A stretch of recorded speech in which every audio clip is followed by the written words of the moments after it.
2 tumbling caves is an achievement in Balloons Tower Defense 6 where you need to complete an entire game of chimps using just 2 towers, and today we've got ourselves a fiery one for you.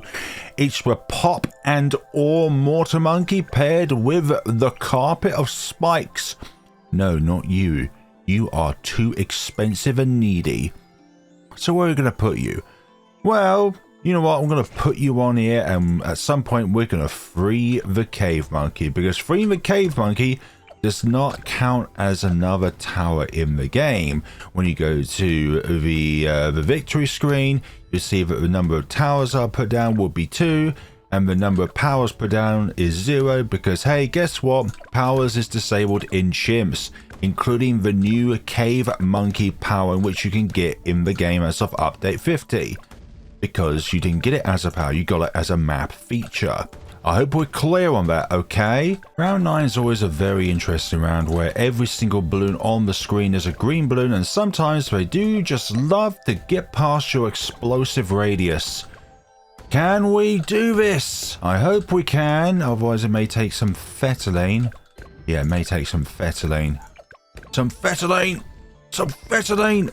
We got it. During round 10, we can get rapid reload for our Mortar Monkey, and then after that, heavy shells, which attacks faster as well. It's kind of like a third upgrade of even faster fire rate. Yellow balloons arrive on round 12. How dare they make their appearance and try to make it onto a death screen. Actually, we haven't died to those in a while.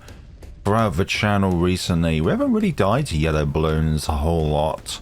14 is also really interesting. A bunch of yellow balloons. No, thank you. Please. Thank you. I don't like it sometimes when you try and reset the mortar's cursor position and the mortar sometimes just doesn't fire at all. Its fire rate resets. And with heavy shells, we can attack even faster, as you may see from here. And this little square here is really good. Get the Bernie stuff. Even though we're holding it very well in this little square here, I would like it so that if anything does escape, it will be ignited and burned out of existence. But I know what you're thinking. At some point, we're going to need to have our Carpet of Spikes, because we're getting very close to round 24 and we don't have a camo solution. But alas, we have one now. We'll put you here. Can hold out against the black balloons very well. You know what? I'm going to fire upon you since we've got a free round here. Can we free the boy? The one and only. Oh, actually, we'll just do the majority of the damage, but won't actually free you. Hopefully, we're 1 or 2 shells away from freeing you, and then from there, we can do that.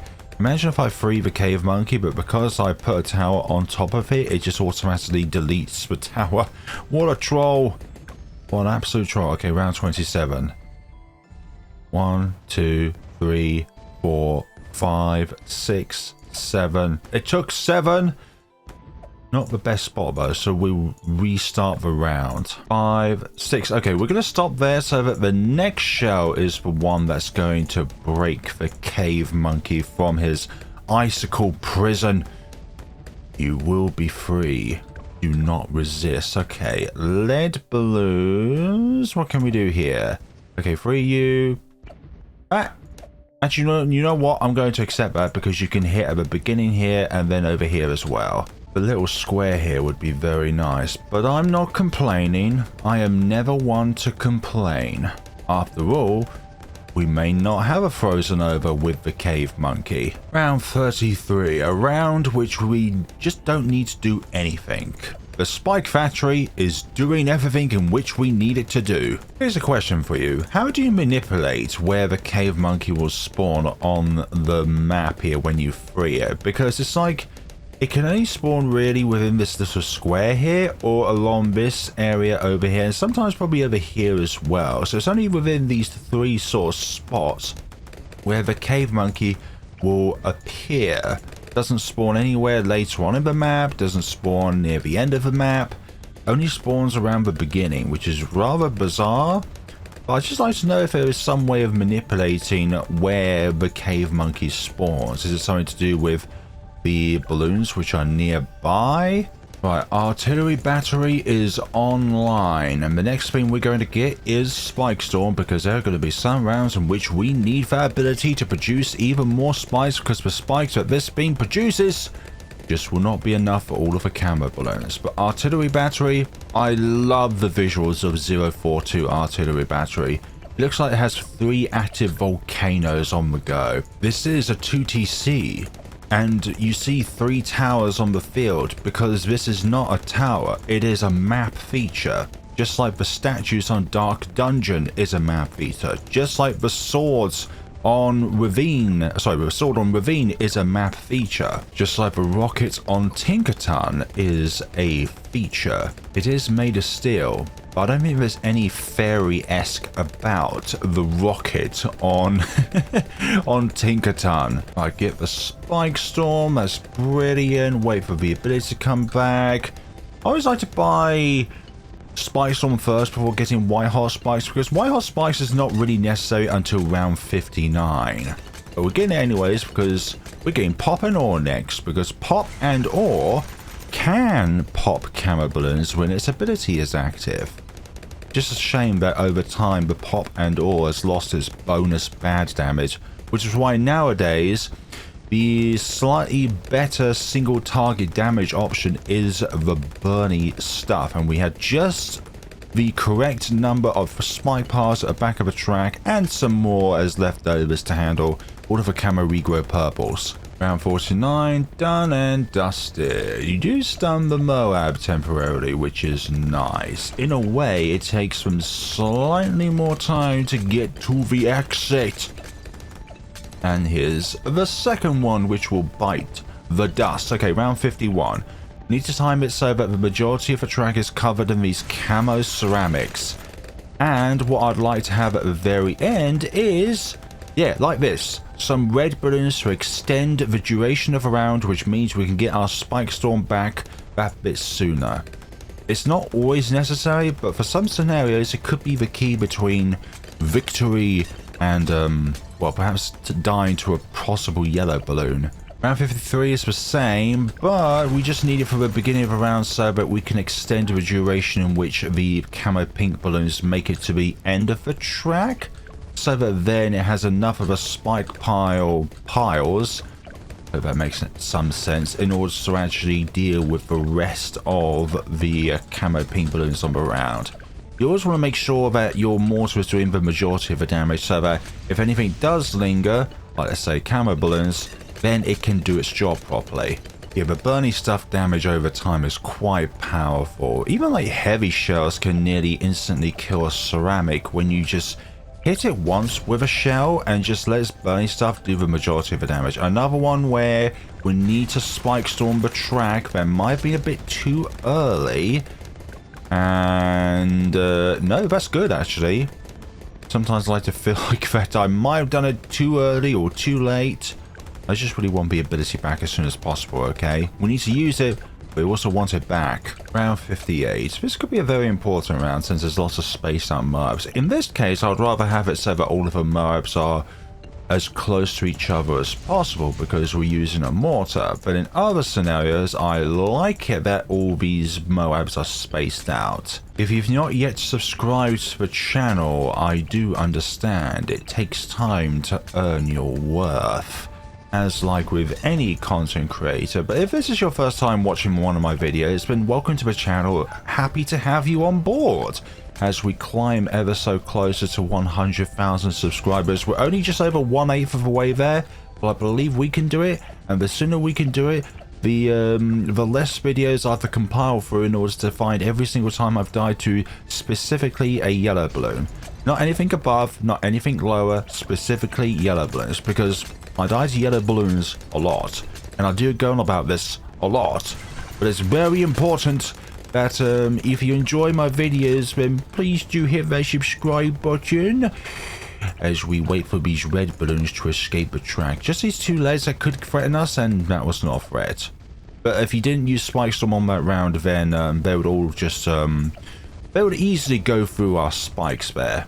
You understand why we need white hot spikes for 59. Now, believe it or not, the biggest threat to this entire run, aside 98, I feel is going to be round 67. Because that has several camo, fortified, regrow ceramics on that round. And, sounds silly, but if the track is too long, the Spy Storm can't do its job properly by, hitting all of the camo balloons on that round, because all of the spikes are spread out. Okay, we're going to use the artillery battery ability here, and I may try and leave this last Moab for as long as possible. Okay, you're there. Hopefully we can leave you for a little bit of time, just so that I have Spike Storm and, well, both abilities really for round 63. Oh, actually this round I might need to use artillery battery again for round 62 fortified Moabs. I want to have it so that each of the Moabs are in flames, so that some of them do take a little bit of damage over time. Tick damage, we call it. Damage that is not from a attack directly, but an effect of said attack. Okay, we've got the artillery battery ready. Okay, here comes the regrow rainbows. I almost forgot what they were called now. And we have done the round. Just two regrow yellows balloons left to incinerate. Okay, round 63 should be very easy because we have a mortar. Mortar makes light work of round 63. If you can't tell, all three cross paths make round 63 a doodle, a doddle, whichever form it is. Okay. Bat ability online. Try and hit as many of these fortifiers as possible since they take more hits, even though we technically do bonus damage against fortified balloons, but I still like the fact that we're kind of prioritizing them. What if the bunny stuff damage also does like a +1 depending on the properties of the balloon? I like to think that it does because it is the shell and choice that does bonus damage against fortified balloons, lead balloons, and Moabs. Okay, survive the onslaught of all of those. Now it's just 2 Moabs. No, 4 Moabs, okay, and 2 BFBs. Just like only 2 of them there.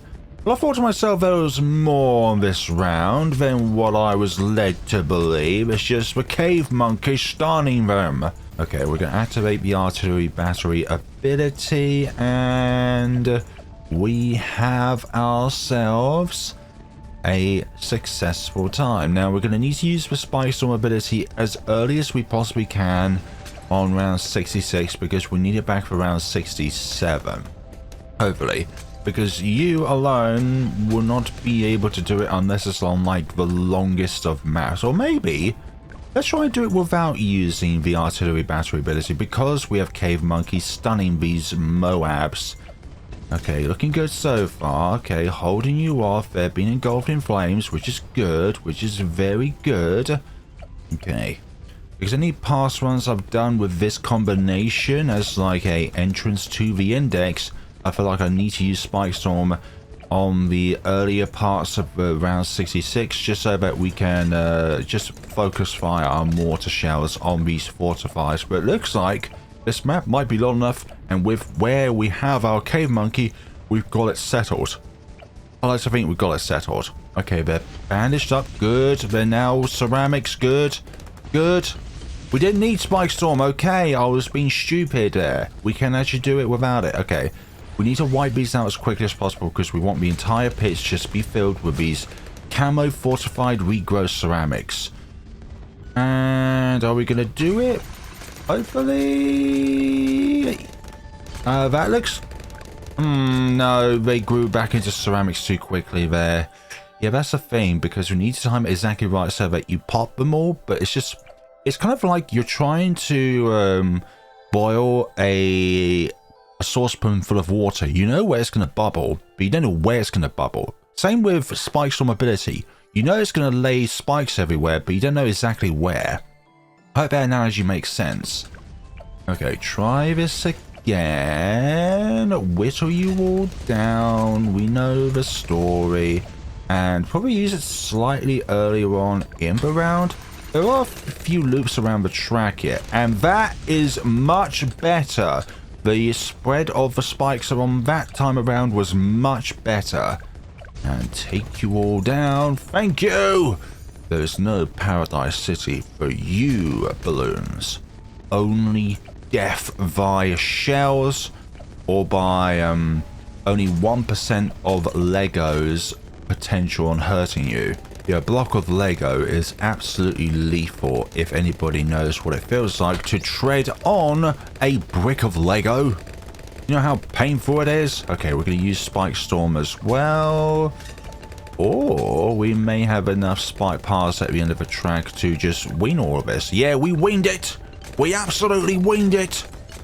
No redemption there. So yes, the Carpet of Spikes is a camo solo tower in a 2-tower chimp scenario. The same with the Perma Spike, but the mid-game Perma Spike shenanigans is absolutely lethal if you muck up a round, because all those spike paths that you had at the end of the track, or wherever they were, before the round started, yeah, those spikes don't come back. Okay, speaking of camo balloons, in which we were not speaking of them, let's use Poppanor to pop all of them, because the Spike Storm alone wouldn't be able to do it. Actually, technically, this is not the only camo popper in this run. Obviously, we mentioned earlier in the video that when you use the pop and or ability, it can damage camo balloons, which is good. Some combinations really need it. Did you know that quite recently someone was able to do pop and or and the mad on Infernal? Yes, the expert map. I'm not kidding you. Someone managed to do a 2TC on Infernal, not using Geraldo. Utterly insane. I can't imagine how like round 95 would have gone, because I'd rather do anything else than try and rely on only the mad to pop every single camo balloon on that round. I'd rather just have Rocket Storm, and then when round 95's first half is done, i.e. all of the purples and also pinks there, purples and leads, once they're all gone, then upgrade to mad to where it can just deal with all the DTs on that round without discrimination. Also, do you know how to unlock the Cave Monkey as a power in Bloons Tower Defense 6? Well, let me tell you. You know the method in which you unlock the Cave Monkey on Frozen Over? Yeah, just hammer it with lots of shells. I can't remember how many shells exactly, but my advice is get Poppanor as soon as possible and buff it with like Homeland Defense and Ultra Boost and also Jungle Drums, and just make its fire rate as fast as possible and have some means of stalling out the rounds so that then each round lasts for a little bit longer so you don't get overwhelmed, and just keep backing out of the game and tracking to see if the secret achievement in update 50 has been met. But the Poppanor is definitely the best tower because it depends on how many times you fired at the spot over here, rather than, let's say, the quality of each shell on it. Otherwise, I'd be like, if it's the biggest explosion, then surely that's the one that does the most percentage. No, it's quantity, not quality. But it comes as no surprise that the Cave Monkey doesn't have the most amount of pops. In fact, it has the least amount of pops out of our 3 clickable entities on the track. That's right, in this scenario, I'm going to call them clickable entities, because for goodness sakes, these are entities in which we can click, and they may be a tower or it may be a map feature. I don't care. We've already discussed this feature, okay? There's going to be somebody in the comments being like, actually, the Cave Monkey is a tower. Actually, heroes are not a tower, so therefore, it counts as a 1TC, but you also deal with a hero. Shut up, nerd! I know you're wrong, for goodness sakes. Okay, we are very close to the Carpet of Spikes, which we could get around 83, if I remember correctly. Sometimes regrow bugs are annoying here and there. Sometimes you end up with a match with a different amount of money, even though you purchase exactly the same set of things. But the game is like, nah, here in this run you have slightly less money, or in another run you have slightly more money. Because the game is programmed in that way. I love the fact that the Cave Monkey just stuns him in place. It doesn't look like it's doing any damage, visually, but it is doing damage. Just doesn't look visually impactful, but it's doing work. It's doing the god's work of the stun. It's our second stun entity on the track. Here we go. Here is Carpet of Spikes, which we could have gotten on the other round. 83, that is. Operation, we only have 5% of the potential of what it takes when you step on Lego. Remember, only 5%. Not even the mega massive munitions factory can withstand the power of a Lego brick. Not even a single Lego brick it can circumvent when it comes to the sheer pain of stepping on one. Like, the spikes on the mega massive munitions factory may explode, but have you seen the blast radius of when you step on a Lego brick? That can level cities. No, it can wipe out small countries. So how the hell did Denmark survive at being the inventor of Lego, being able to withstand the sheer potency of a brick of Lego?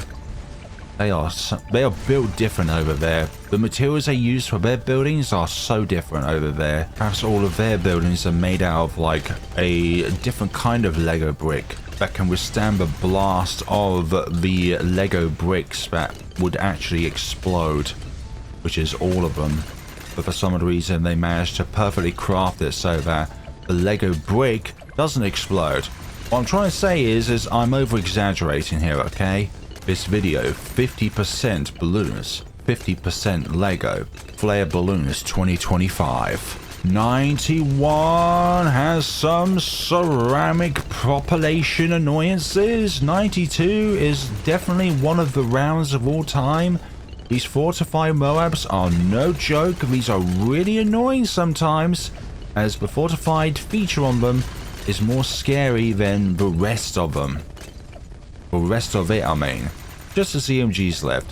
I like turtles. From my previous video, which was Balloon Incineration Apache Prime of the Moon, I forgot to mention something else actually. The mortar shells, they would fire from mortar perfectly well, but they wouldn't land back on the ground. You just have the entire like orbit of the moon or parts around it, which orbits around the moon itself, I don't know. Just having a whole bunch of mortar shells up there, with the mortar itself doing 0 damage, contributing nothing to the cause. Okay, we will use the pop and all ability, and hopefully we'll be able to go through the rest of this scenario without any balloons leaking. Round 98, I try to thought of a 3 pop and ore, number 3 pop and ore usages on the round, but I find that some maps are just really small to use 3 of them throughout the round, so I developed a 2 pop and ore usage throughout the round, and it works much better than trying to do it with 3 of them and waiting for the 3rd one to come back. Okay, what can we do here? A lot. We're going to use the Spike Storm's ability, which is definitely the Carpet of Spikes now, but it's like as the duration of the Carpet of Spikes, as if it just lays out a Carpet of Spikes, but with the duration of a Spike Storm because it's the ability and not its passive attack. And we are about to get overwhelmed, so the pop and ore ability, you are coming out to play. 96, the second beefiest round of them all. 98, the beefiest round of them all, but that's the next round. Fortified CMGs. Okay, the first one, as you may know, will go down much quicker than the first one because, well, that's how front to back works when it comes to spikes on a track. The first balloon that hits the spike gets the damage. And 98. We're going to use the pop and ore ability when every single fortified BFB is on the track. And I think that's going to be about now. We're going to try and wiggle between these different sets of fortified BFBs.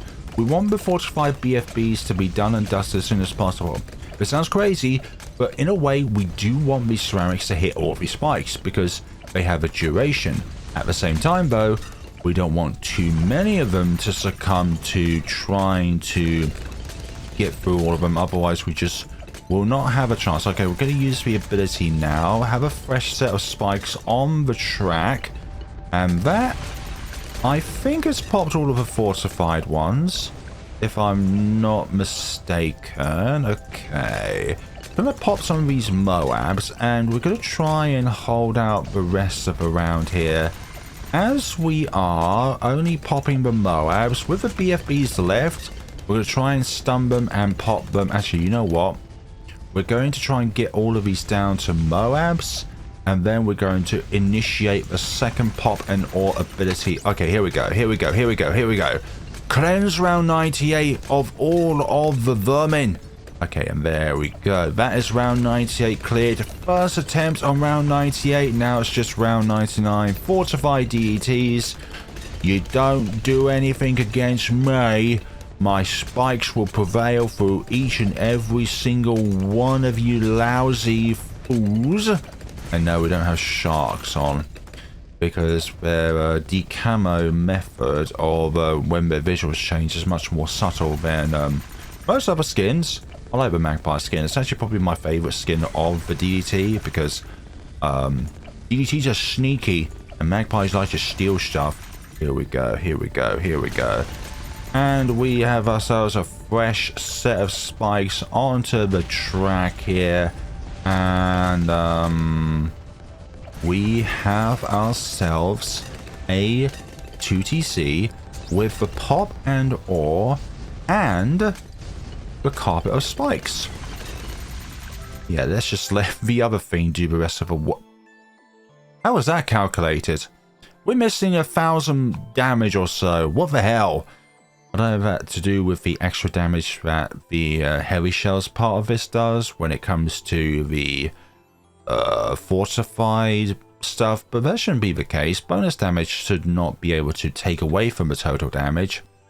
But regardless, we have made our way to the exit here. Look, towers placed 2, powers used 0.